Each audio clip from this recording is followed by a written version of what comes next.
Pada strategi hard power approach, BNN melakukan tindakan represif melalui aspek penegakan hukum yang tegas dan terukur dalam penanganan jaringan sindikat narkoba. Sepanjang tahun 2021, BNN telah mengungkap 85 jaringan sindikat narkoba baik nasional maupun internasional. Jaringan sindikat narkoba internasional paling banyak diungkap berasal dari Golden Triangle dan Golden Crescent. Dari jaringan yang diungkap, BNN mengungkap 760 kasus tindak pidana narkoba dan mengamankan 1.109 orang tersangka.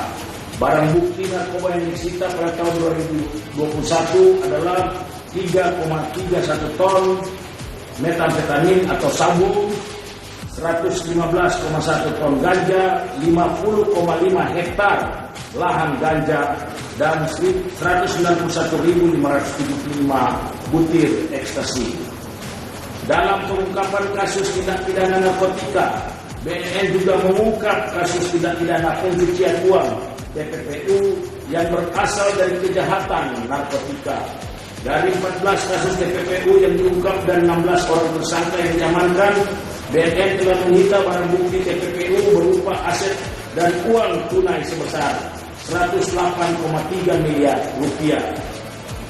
Strategi hard power juga dilakukan BNN dengan melakukan joint operation sebagai bentuk sinergitas dalam pemberantasan narkoba dengan seluruh kementerian dan lembaga institusi terkait yang telah dilakukan sebanyak 199 kali. Operasi BNN RI di akhir tahun dari jaringan Golden Triangle dan juga jaringan nasional dari Madura dan Jakarta seperti ada yang di depan kita telah mengungkap jaringan tindak narkoba dengan barang bukti 163,8 kg sabu. Ini kita bersama untuk mewujudkan Indonesia bersinar, bersih narkoba.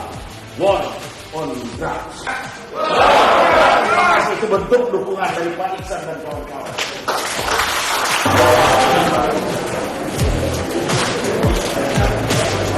Mudah-mudahan tahun depan justru tidak banyak itu dan banyak kita ini apakah dia akan dilakukan kriminalisasi sistem proses atau dia hanya akan direhabilitasi. Kan tidak bisa serta-merta, jadi ada waktu tertentu kita harus bisa menilai apakah ini dimasuk dalam proses peradilan atau dia direhabilitasi. Nah, selama ini hanya keputusan bersama, namun diharapkan dengan ada undang-undang menjadi payung yang kuat untuk kita lakukan. Kenapa? Karena tujuannya kita kan, saya selalu sampaikan, penyalahguna ini harus kita selamatkan. Dia juga harus kita selamatkan, walaupun harus dibedakan juga antara penyalahguna, addicted, dan pelaku tindak pidana narkotika sendiri yang merupakan yang disebut dengan victimless crime. Victimless, dia pelaku, dia juga korbannya. Gitu. Pertama-tama kita apresiasi atas kerja hebat, kerja cerdas, dan kerja berani BNN yang pada kepemimpinan Pak Petrus Golose ini mencanangkan yang namanya war on drugs.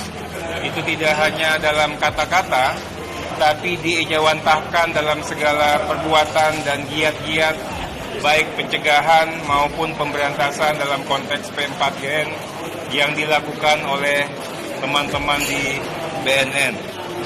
Yang kedua, kita apresiasi betul terkait dengan press release akhir tahun terkait dengan kinerja BNN RI tahun 2021.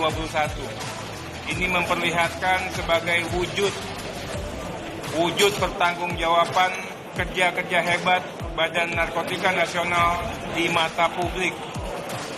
Juga memperlihatkan bagaimana wujud kerjasama, kolaborasi, koordinasi, gotong royong, satu padu untuk perang terhadap narkoba.